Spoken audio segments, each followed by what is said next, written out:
ฟางถ่ายวิดีโอพี่ฟางถ่ายวิดีโอไปเล่นเลยพี่ฟางถ่ายวิดีโอวาดให้ดูสิไหนวาดให้ดูสิตีขาดิตีขาด้วยเวลามุดลงไปตีขาด้วยมันจะได้ไปข้างหน้าด้วยตีขาไปหาตาสิว่ายไปหาตาสิน่ะนั่นแหละตีขาไปไหนว่ายไปหาตาสิตีขาไปหาตาสิ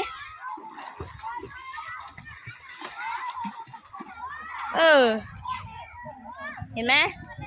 ถึงไวเลยตีขาด้วยโอเคไหมไม่ค่อยไปข้างหน้า